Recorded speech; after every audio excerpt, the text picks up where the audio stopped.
wholeness, and love, family.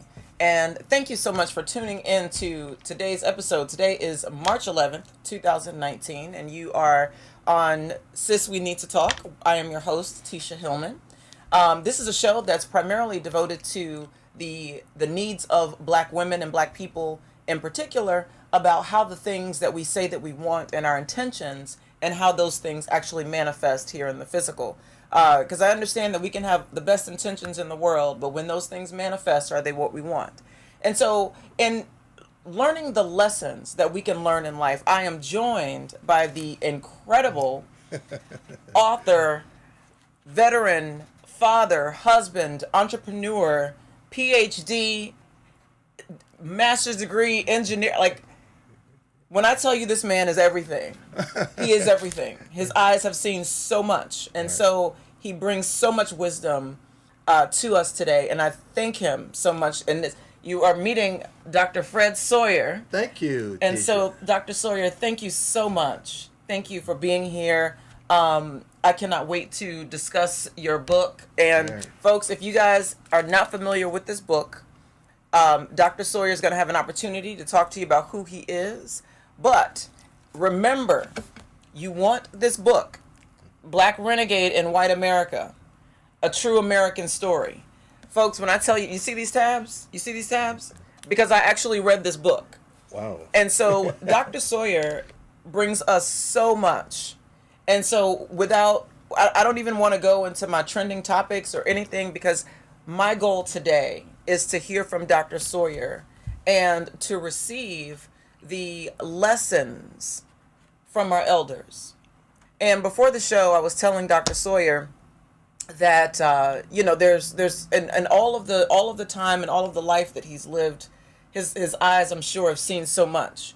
And folks, I'm telling you, when you hear his story, whatever resonates with you, I hope that there's something that you can glean from it. And Dr. Sawyer it really is a true American story. It's like I'm reading your book and I'm like, the fight never ends. Never ends. And so, Doc Sawyer, can you tell the folks, Right.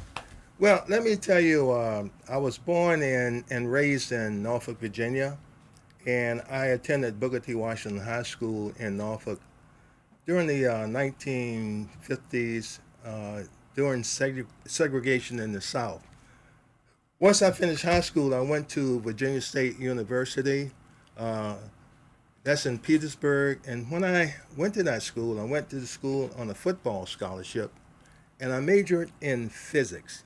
That was unheard of at the time.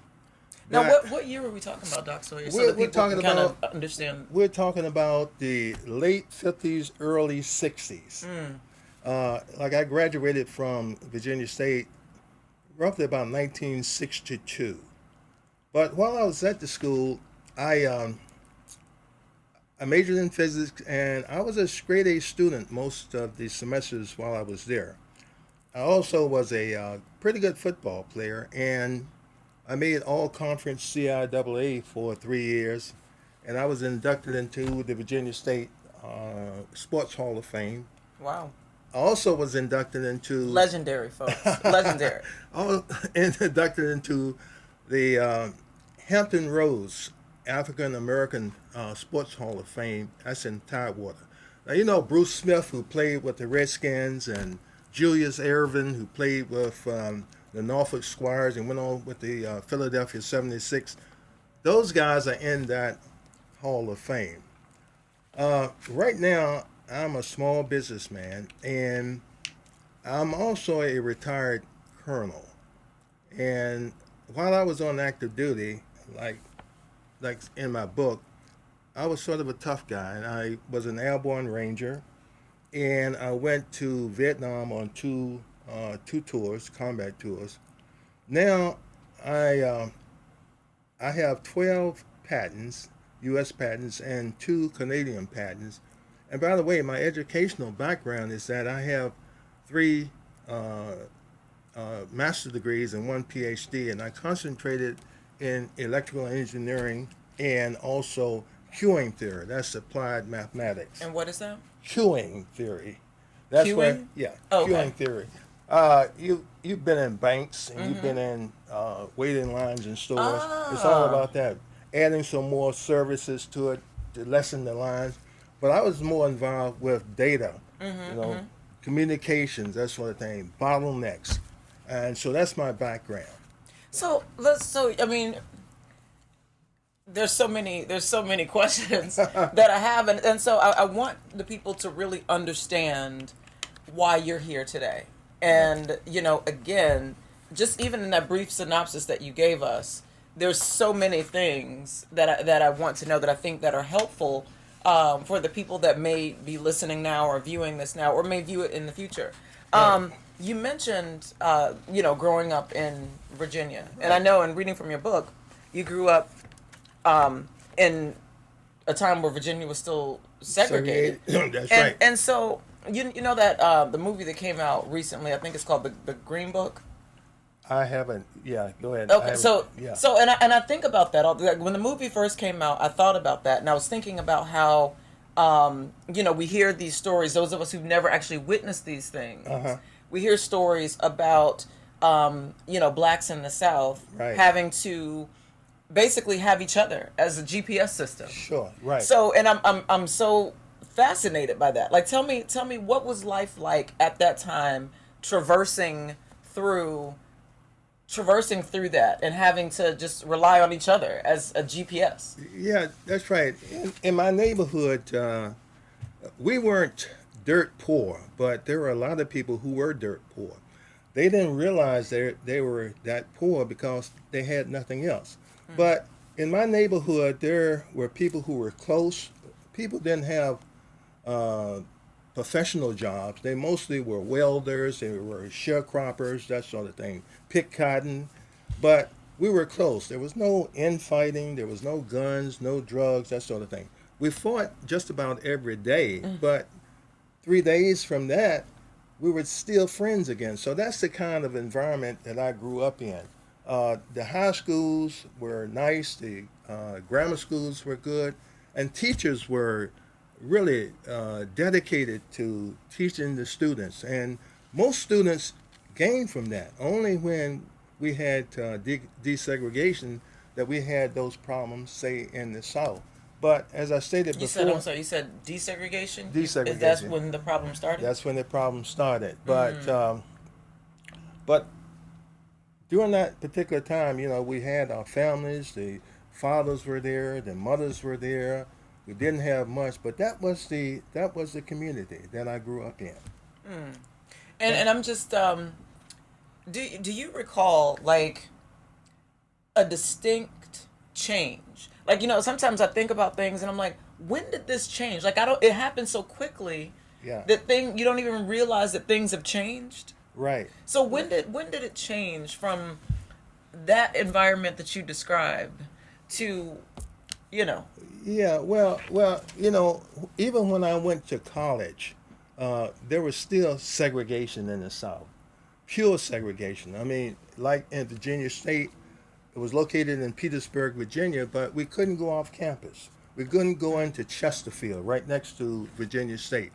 And it only changed for me when I entered the Army. That's when it really changed. I went to Vietnam, by the way, and we needed each other in Vietnam. And whites and blacks worked together. They fought together. And that's when I saw the change, really.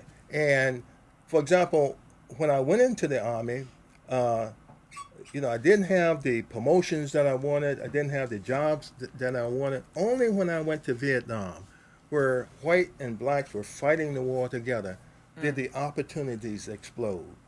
And that was probably in the year of 1964, 65. That's when it really changed for me. Right. Now, you mentioned in your book a pivotal moment, at least that's how I read it, to be a pivotal moment in your life when you were about 19 years old, and this white driver hit your sister and just checked on her. Why was that such a if you want to tell the people what that experience was, and then why was that such a pivotal moment for you? Well, I tell you, that moment happened really when I was growing up. I may have been about not 19, but maybe about 9 or 10 years old. And in our neighborhood, uh, there was most people worked at the shipyards, and in our neighborhood, white drivers would drive through our neighborhood. They would hit chickens, they would hit dogs. It didn't matter.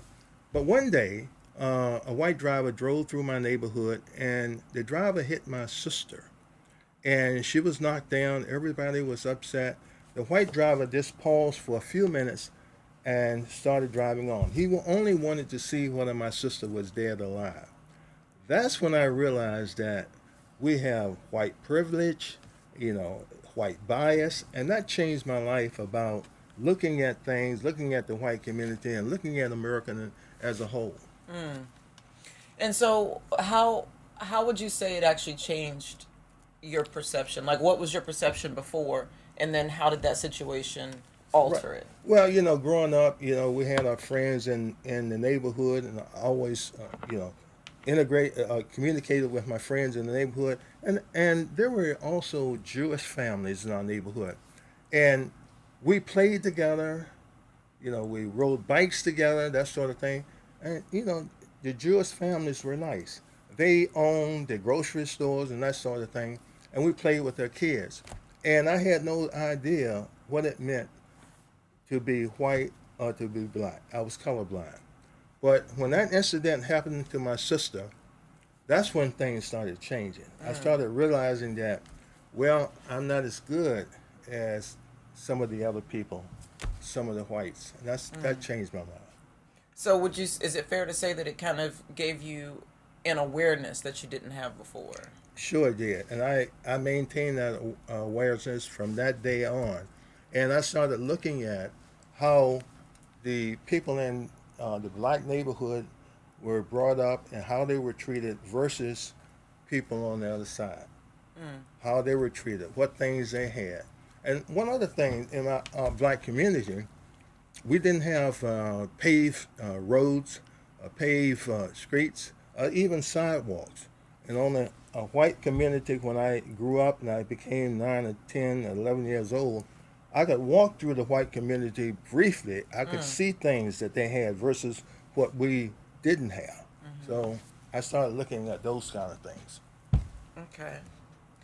And one of the things I'm curious about is, you mentioned being a scholar and an athlete, Right, and then going to Virginia State, right. and so when you after you graduated Virginia State and you went to the military, for example, Right. during those two experiences, something must have shifted yet again.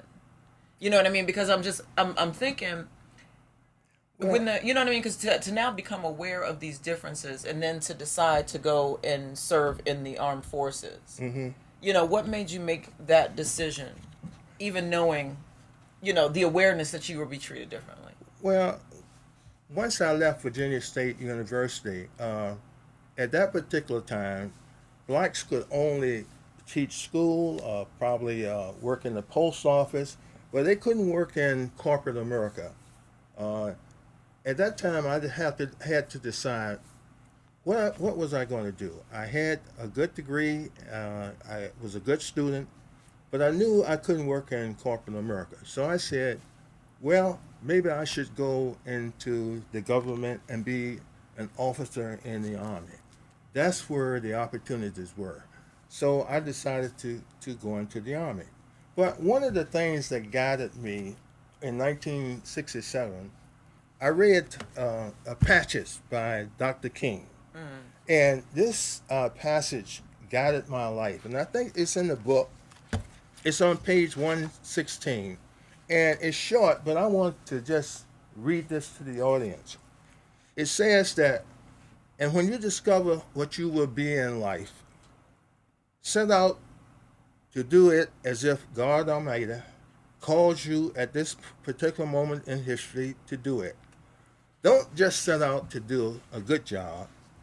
Set out to do such a good job that the living, the dead, or the unborn can't do it any better. If it falls to your lot to be a street sweeper, sweep streets like Michelangelo painted pictures. Sweep streets like Handel and Beethoven composed music. Sweet streets like Leontine Price sang at the Metropolitan Opera. Sweet streets like Shakespeare wrote poetry. Sweet streets so well that all the hosts of heaven and earth will have to pause and say, here lived a great sweep sweeper who swept his job well. If you can't be a pine at the top of the hill, be a shrub in the valley. But be the best little shrub in the valley and on the side of the hill. But be a bush if you can't be a tree. If you can't be a highway, just be a trail. If you can't be the sun, just be a star. If it isn't a side that you win or lose, but be the best of whatever you are. That has guided me throughout my life. That's on page 116 of my book by Martin Luther King. I'm sitting here like kind of taking it in because what I hear, and you can tell me if this is what resonates with you, but what I hear when I hear that is want more for yourself, but still be the best you at whatever you are in that moment. Be the best that you can do, whatever you do. And that has guided my life. When I was in high school, for example, I tried to be the best I could be. When I went to college, I studied hard, and almost every semester I was a straight A student. Even on the football field, I tried to be the best that I could be. When I got in the Army, I tried to be the best that I could be. Even though there was prejudice and white privilege, that didn't bother me because I wanted to be for myself the best that I could ever be. Now let me ask you this. One of the things that I've realized now with younger generations is we don't know who we are to be the best at that. You know what I mean? It's like I look at the younger generations, including myself, and sometimes it's hard to even realize who you are to know to be the best at that. Yeah. You know what I mean? So how was it that was it instinctual? Like how did you know who you were to be who you need to be? You know, Well, does that make sense? Yeah, that makes sense. But see, back in grammar school, I think it started that I was always a renegade. I always wanted to push the envelope, to think outside of the box, and to look at technical things and deal with those. And that's drove me, and also my uncle used to tell me, boy, you have to have at least 2 guns to shoot at all times.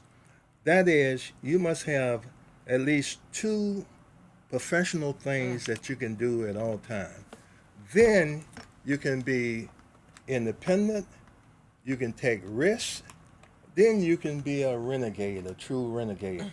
And that's what has driven me to do things and to do 1 or 2 things and be good at those things. And also, if I can't do one thing on the one hand, I can do something else. I can move out of a critical situation if I wanted to be a true renegade. Does that answer your question? It does. Okay. It does, and I love that because the connection that I'm making is when you said who you were, when you were happy and whole and didn't realize that you lacked anything. You know what I mean? Right. Like there was a pivotal moment in your life where you realized, wait, there's something different here. Yeah. But it seems like up until then, you were just exactly who you were. Yeah, right. You know what I mean? And so then to realize again that that's who you've always been. You've always been instinctually, like you said, you think outside outside of the box. Right. And I always wanted to do things that have never been done before. And that's how I got into my innovations, by the way. That's the type of guy that I am. And I suggest that people who have inventions and that sort of thing, get out there and do it. Do those kind of things. And you'll be better prepared for it. You'll live a better life. So how did you know, again, like growing up in segregated South, Right. the time period that you did, how did you come to be an engineer, an electrical engineer at that? Well, when I started off back in grammar school, like I said before, when I was thinking outside the box, I wanted to think about technical things. I've always been that way. And then when I went to Virginia State and I majored in physics, I was always looking at new things, that sort of thing. So I decided then that, well, maybe that's my goal in life, to look at technical things, to think outside the box, to be an innovator. That's what drove me. And when you set out, I guess, to be an innovator, was there something in particular that you were hoping to change or to impact or influence? Well, I guess what happened to me was that when I got out of school, I went into the Army and I was in what was called the Signal Corps. And I was always doing working in communications and working in electronics and working in electrical engineering. And I saw, you always have to be at a certain place to see a need for an innovation. For example, I was working on what is called Star Wars. And Star Wars was a program. I got so excited when I read that, by the way. I was Did you? Star Yeah. Wars. I want to hear about this. And it's coming back, by the way. Star Wars was a program to build a shield over the U.S. so that if a missile were coming from the Soviet Union, even coming from North Korea now, this shield would protect the country. We had Like some real like sci-fi type stuff. yeah, sci-fi. So I worked in that, and after working in that and seeing the innovations and seeing what people were doing who were much smarter than myself, I decided that this is what I want to do. This is technical stuff, and I wanted to go in there. And also, I remember the passage that I read about Dr. Martin Luther King. If you go into the area, be the best that you can be. Don't just do a good job. Be the best. When I decided that I was going to be the best, I decided to move the envelope, to think outside the box. That's where those innovations came into play, and that's how I was able to get my patents. And so let me ask you about. I want to go back for a second because I know that you have several patents. Right. But I'm just fascinated how you got to this to Star Wars. First of all, I do have to ask you. Right. See, you've seen some stuff. You know some stuff. Right. Aliens, real or no? No. No, I haven't seen any of those. I couldn't resist when you said when you tell me Star Wars. I need to know. Right. Right. And so now looking back, when you look at the patents that you've created, and we'll talk about those. Yeah. Right. And the capabilities that some of these inventions have. Right. Do you have any regrets? Are there any ones that you're more proud of than others? Well, I'm proud of all of them, by the way. And I have no regrets because I did what I wanted to do. Mm-hmm. And when I started looking at things that were outside of the box, I knew that I was going to pursue those things because no one else had done those things. Even in the military, there were things objects that I were using that I knew that needed to be improved. And I started improving on those things right in the Army and started adjusting things and started talking to people about doing things better. And I've always been that type of a guy. Right. Now, so when you were in the Army, what would you say is the biggest lesson that you learned through those two tours, and the things that you've seen? What were some of the biggest lessons that you've learned during that time? Well, being in the Army is just like being out here someplace. The Army is a microcosm of real life, and there's prejudice in the Army, that sort of thing. But what happened to me was that, like I said, I tried to do the best job that I could do. During that, I was able to go to school to get couple of master's degrees. I was able to get early promotions, and in fact, when I became a full colonel, I may have been one of the youngest colonels on active duty at that time. And I have no regrets about the Army because the Army was good to me in a way. It sent me to school. I got early promotions, and it prepared me to go into the corporate America. And if I could advise some young people out there, if they could go to the military will probably change your life and think and enable you to think outside of the box like it did for me. No, and you still hold that position with all the crazy stuff going on in our country right now?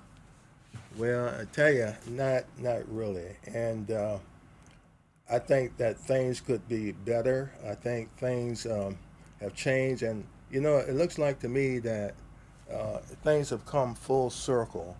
I never thought that. I saw prejudice back in the 1950s and 1960s, but I thought we had moved from that era. But it looks like to me that things are coming back in a circle. Looks like we're coming back where we were in the 1950s. And I don't know what can be done about that. So. And that's one of the reasons that I think these conversations are so important. For those of us who did not live through that time period, we can only look back at it based on our perception. Right. Because we weren't there. But this was your reality. Yeah. And so to have these conversations, it's so important. So folks, I always talk on the show about having conversations with our elders and with our parents, because those that came before us lived through things that we've never had to see.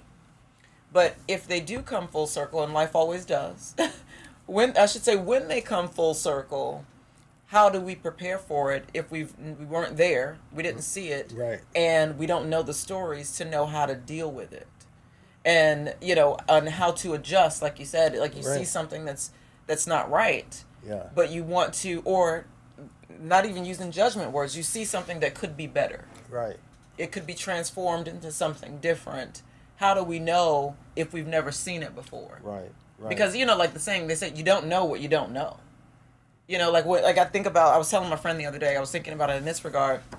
It's like, when we're kids, if I'm 6 months old, I don't know that this is a water bottle. I don't understand what it is. I can't read, I don't know what I don't know. Right. So it could be, poison or, sustenance, and so that's how I think about these things, is that we don't know what we don't know. And so I do think that the mistake that we make as younger generations is we're closed off to the possibilities of what could be. Right. Because like you said, it could be poison, right, but it also could be sustenance. Right. That's true. But one of the things that I want to impart to the audience is that you have to deal with these things. I mean, you have to be able to finesse the environment. I like that. Yeah, you finesse it. You have to be able to finesse it because, I saw a sign that was displayed in Fenway Park in Boston in 2017. That sign read, "Racism is as American as baseball." So this is the environment that we have to deal with as blacks. We must be able to navigate, we must be able to finesse, and we must be able to sort of succeed in this environment by finessing the environment and navigating the environment. Otherwise, if you fight it, you're not going to succeed. You're not going to be happy. Well, folks, you've heard it from Dr. Sawyer. So, but we're going to take a break to allow Dr. Sawyer to, get some water, for us to get some sustenance. At least we hope it's sustenance. But we're going to take a brief break, and we will come forward in just a moment. Are you hungry yet? Come on over to Peru's Chicken, where we're cooking up mouth-watering Peruvian-style dishes like quesadillas, tacos, burritos, yuca, arroz con mariscos, camarones a la parrilla, charbroiled chicken, fresh salads, and so much more. Our friendly staff at both of our locations, Lanham at 9001 Annapolis Road in Lanham, Maryland, or Mitchellville at 12106 Central Avenue in Mitchellville, Maryland, we are ready to serve you. Just come on in. Y claro que sí, hablamos español. Peru's Chicken. ¿Tengo hambre? Welcome forward. We are back on Sis We Need to Talk. And before the break, we were talking to Dr. Sawyer, giving us all this wisdom.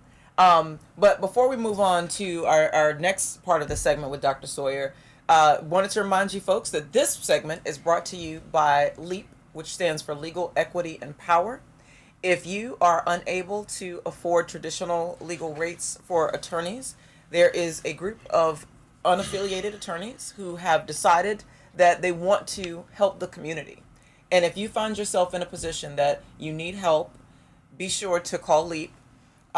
You can also visit the website at myleaplawyer.com. Now, Dr. Sawyer, you were talking about some of the ways that you've been a renegade, like forever, and you keep mentioning thinking outside the box. Right.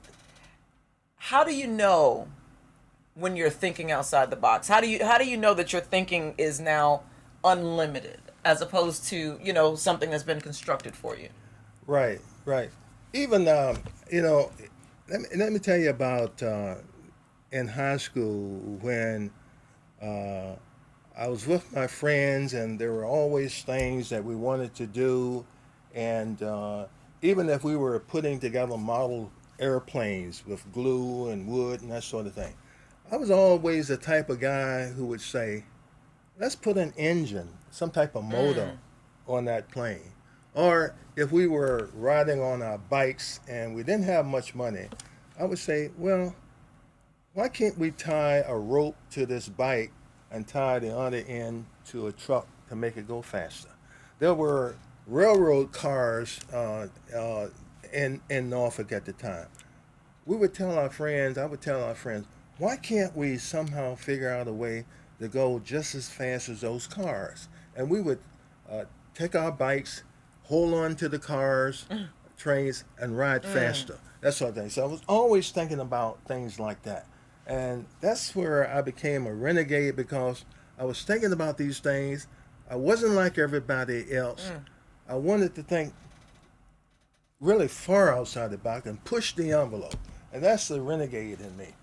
And what's so funny is I think about to being a little kid and how like the little boys would go outside. Like my brother, God bless his soul. My brother, he used to take my mom's stuff apart. Right. My mom would be so upset. Right. Because he would take her things and take them apart just so that he could put them back together again. Sure.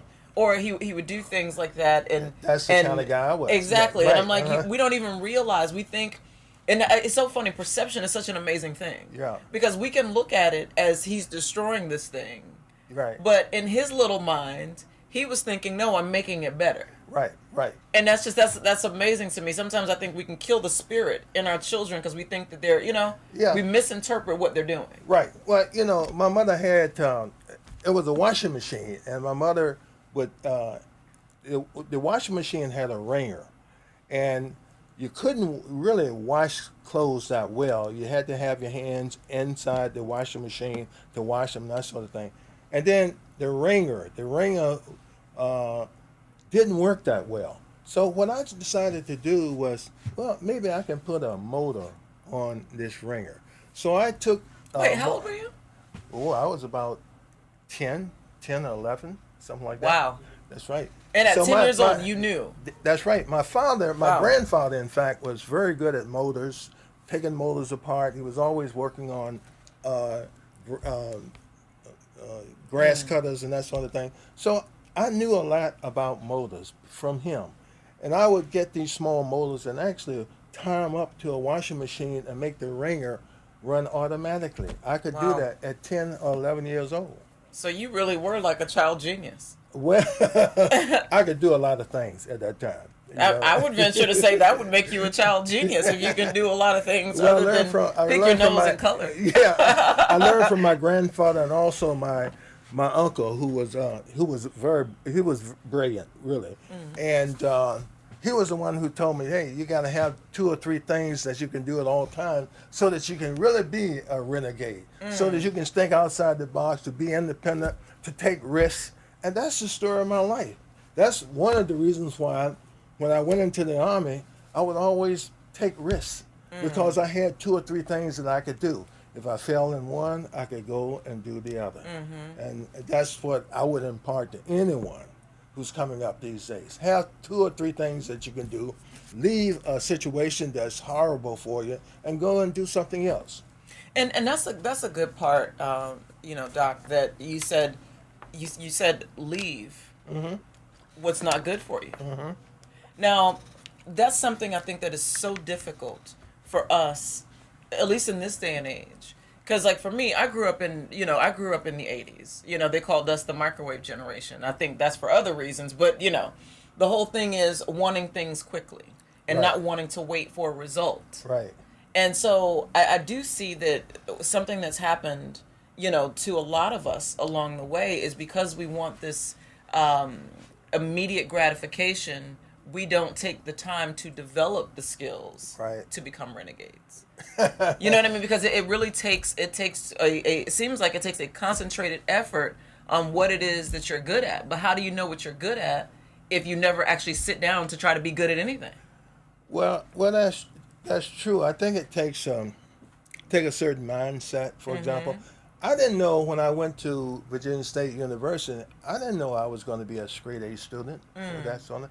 But I knew that I had to concentrate. I knew I wanted to be better than what had happened to my mother and father. They didn't go to college. My uncle went to college for 2 years. My grandfather never went to college. But I developed in my mindset that I wanted to be better. I wanted to study. I wanted to do 3 or 4 or 5 things at the same time. You have to have that mindset, I think.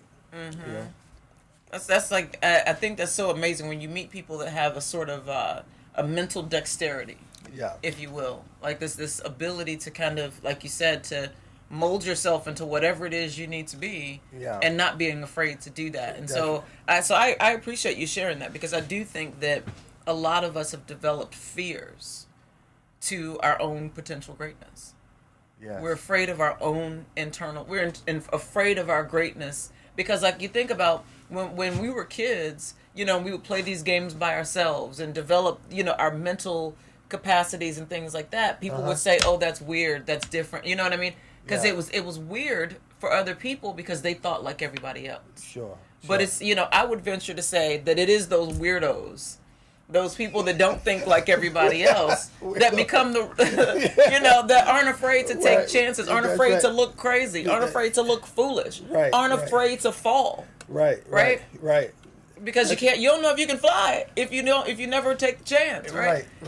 Well, I had shortcomings, but the things that excited me, I really attacked those things. I didn't hold back.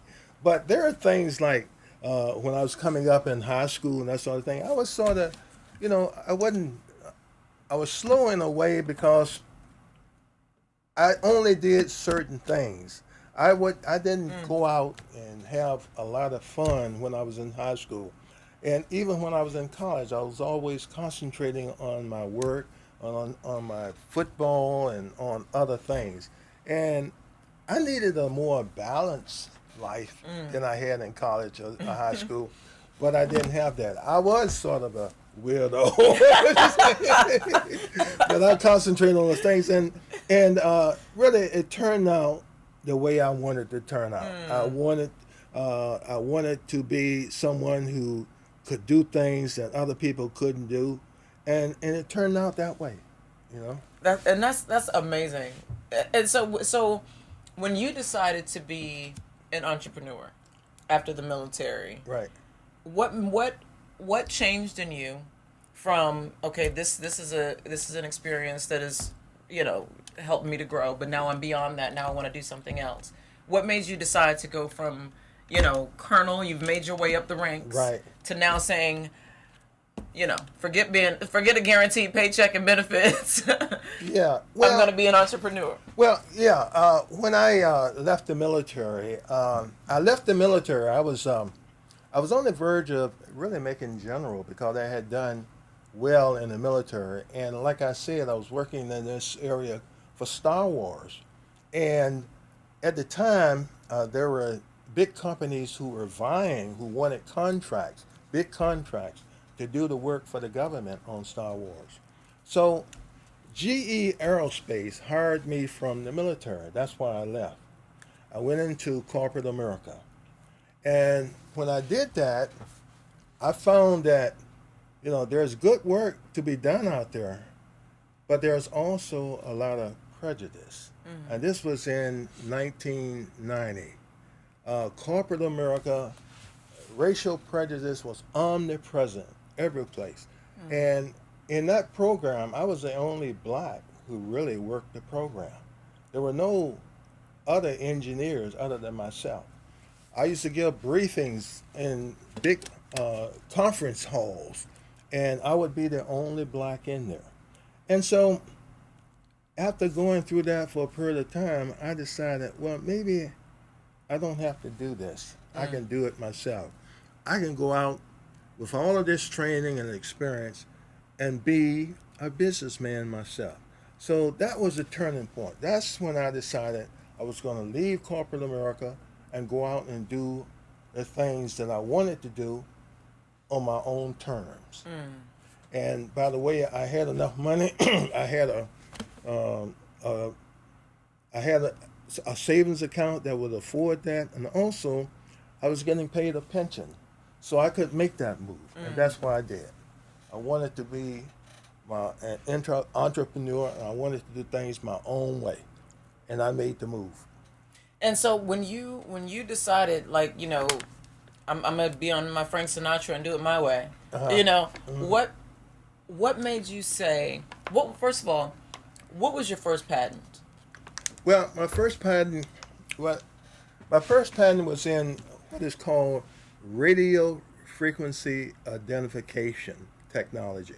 Let me try to explain that. And I have to go back. When I first got out of the military, I had a job with the Department of Transportation. And what they were trying to do was to track trains in tunnels. At the time, even in Washington, D.C., they could only send one train through a tunnel at the time. And they wanted to do more than that. They wanted to send 8, 9, 10 trains through the tunnel at the same time, but they had to know where the trains were. So I had been trained in what is called inertial navigation. Inertial navigation, really, in short, uses gyroscopes, accelerometers, and advanced mathematics. Let me take a drink here. To guide a train through a station to drive an object to a destination. Based on that expertise, I was introduced to what is called radio frequency identification. Let me tell you what radio frequency identification is. It's a means of sending radio waves to read a small transponder, to take that information from a transponder and read it and know what's on that transponder. The transponder in turn is attached to some person or some object so that you can read and follow that object wherever it goes. That's radio frequency identification. I was able to get patents on that. I was one of the first to do that. So you were one of the first people to invent Well, or to create? Like, so help me to understand that, because now when I think RFID, I'm like, that's everywhere. well, yeah, it's everywhere. But the RFID chip had been out there for a long time. It was invented in World War II, and it was placed on airplanes to identify friend or foe. So the chip was out there, but we didn't have the wherewithal to take all of that information and digest it and massage it The information from that was contained in the chip. in the chip, Okay. and also massage it, because you have, let's say, you could have 1 million aircraft out there. So you got all this information coming in. So I was able to take that that chip and put it in a system whereby there's communications, there's transponders, there's antennas, and develop an RFID system. By so doing, you could track a person or object anywhere in an area. Wait, so prior to your invention, Right. were people able to track people to this specificity? No, no, Wow. that couldn't be done. You know, we had barcoding out there. You know, if you use barcoding, you got to be right on top of it, because you can read it in about 2 or 3 inches away, and also you had to be in line of sight. But in RFID, all you have to do is attach a transponder to a person, and that person could travel any place in an environment, and you can track that person. You know where that person are, you can identify them, and if that person stopped with a transponder, an object, you could identify and locate that particular person. So now, like, how are these RFIDs used today Right. on people? Right, right. Well, let me look at distinguish barcoding. Everybody knows what barcoding is. Barcoding is out there. It's omnipresent. It's every place. But RFID is going to replace barcoding because it's much better than barcoding. So if you attach, say, an object, you take an object and attach a transponder to an object, and you have antennas, say, situated in a facility, wherever that object, wherever that person goes, you can track that person. You can identify that person. And if that person stops, you can locate that person. So when we're talking about these tracking systems, because I want to make sure that people understand, because we only have a few minutes left. I want to make sure that people understand this tracking system that you're talking about. Help us to understand. Like, are we talking about like something like the size of, like, and what's Yeah. the size of this, and what would it look like, and how much information, how much data could it hold, and where would Right. this data go? Okay. Well, let's take this a small coin, a dime. And let's say that dime is a transponder. And that dime is saying, here I am, here I am. Now, you take that dime and attach it to an object, attach it to the person. And that dime is saying, here I am, here I am.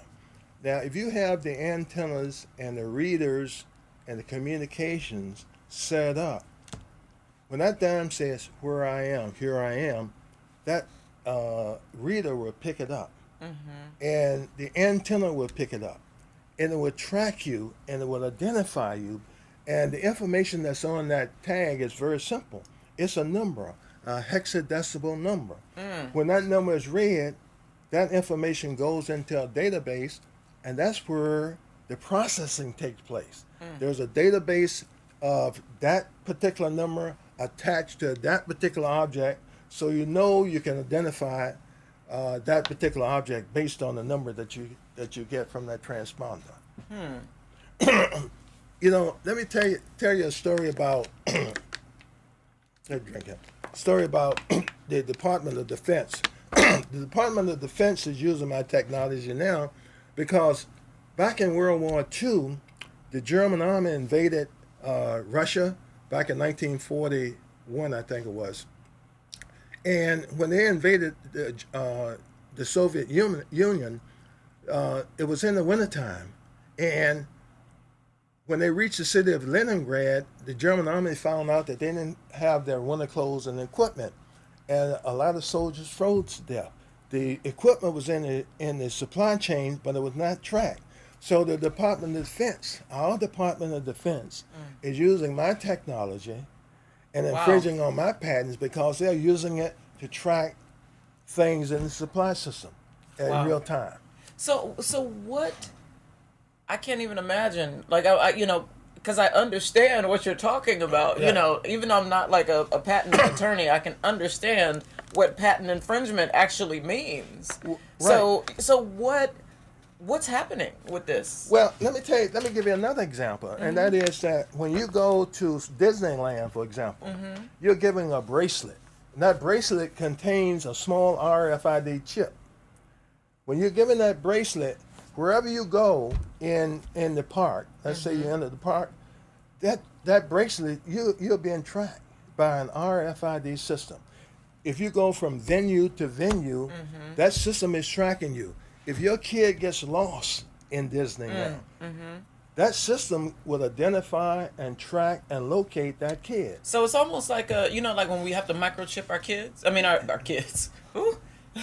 When we have to microchip our pets. Yeah. Is it the same type of thing? Well, the microchip is, but you have to have a system, an infrastructure, so that you can track that pet. Let's say that you have an infrastructure of antennas all over the place.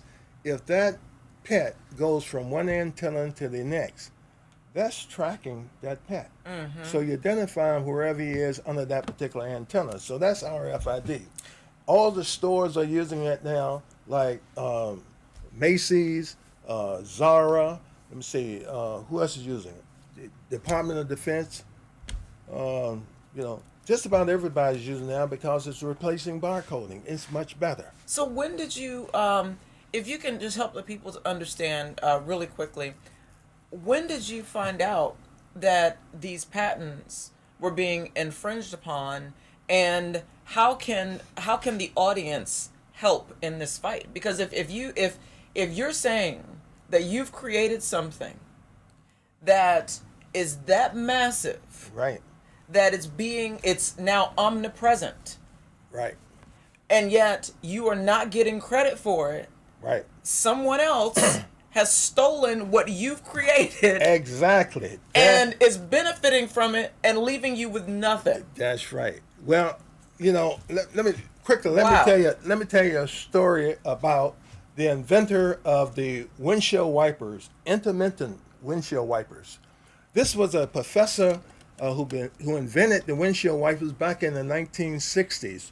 And when your windshield wipers, when it rains hard, your windshield wipers go faster. When it goes slow, when it rains less, your windshield wipers go slower. That was invented back in the 1960s. That innovation was stolen by the automobile industry in Detroit. And they used that, and the automobile industry made billions and billions of dollars off that invention alone. When that inventor tried to sue the automobile industry, that industry kept him in court for years until he became an old man. Finally, he did get about $1 million off of it, but he was 2 steps away from being in his grave. And so that's what the big multi-million-dollar companies will do. They stole my information. They're using it. When I try to sue them, they have legions of lawyers that keep you in court for years. And they have the money and they have the willpower, and that's what they're doing to me. So, we hear these stories, and I know we got to wrap it up, but I want the people to hear this because this is so important, because we think about movies like Hidden Figures. That stuff was real. Yeah. Our people are the creators of so many things that are used by this government to control our minds. As I always talk about, the government is mind control. It's to control the mind.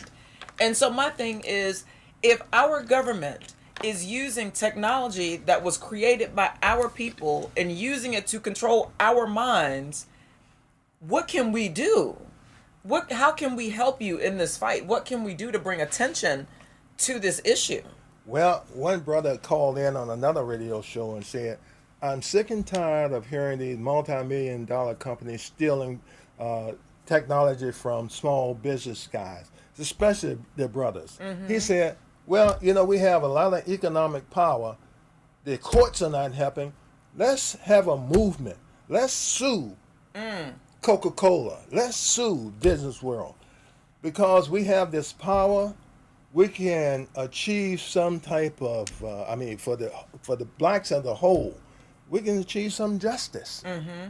And we have to have a movement. That's what can be done. Boycott some of these, some of these companies. Like, for example, I'm in court right now with Coca-Cola. We should boycott Coca-Cola and maybe drink Pepsi. We shouldn't go to Disney, until they pay some of these brothers. That's what we should do. And honestly, when I look at it, we talk about reparations as black people. This is what reparations looks like. That's right. Reparations looks like I'm coming for everything that you ever took from our ancestors. I'm coming for it all. All of it.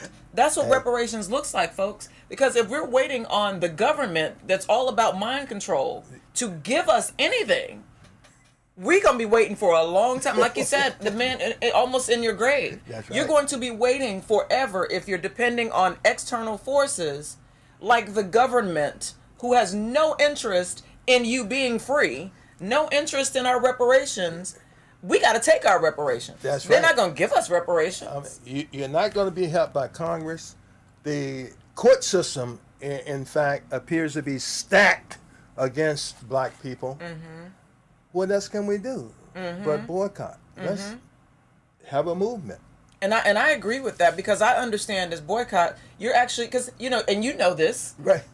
Attention goes where energy flows. That's right. You know that. That's right. You get the attention. Exactly. And so, if we take away our energy, our currency from the system, right, from Coca-Cola, from these, it will stop. It will stop. Because, perpetual motion, That's right? I see. I understand a few things. That's right. They understand the dollar bill. Yeah. They understand the pocketbook. So. And so, Doc Sawyer, just to wrap up really quickly, what are the lessons that you think from all the things that you've seen, all the things you're experiencing, even this current battle? How would you sum that up for future generations, for wisdom that we need so that we can be renegades and be who we are? Right. Just like I stated before when I read that passage from Dr. King, it says, be the best that you can be. If you're going to be a truck driver, be the best truck driver that you're can be. If you're going to be a football player, be the best football. Don't be content. If you're a little tree on the side of the mountain, be that tree, but be the best little tree. If you're going to be anything in life, be the best that you can be. And I would recommend that you read that passage from Dr. King. That's what I have lived by, really, if you look at my life. And so, folks, that's gonna wrap it up for us today. As always, again, remember, get a Black Renegade in White America, a true American story. Doc Sawyer, can you tell the folks where they can pick up a copy of your book? Right. The book is being sold on Amazon right now in both Kindle and paperback. They can also go to my website at www.FredDocSawyer. That's FredDocSawyer. They can also go to my Instagram. But if they go to my website, you can get the Instagram account from there. You can buy the book on my website or Amazon. Thank you so much. Thank you for sharing wisdom with us today. Thank you. Thank you. Thank you. Thank you, folks. Tune in next week. We will be back. Sis, we need to talk. Dr. Fred Sawyer. Thank you.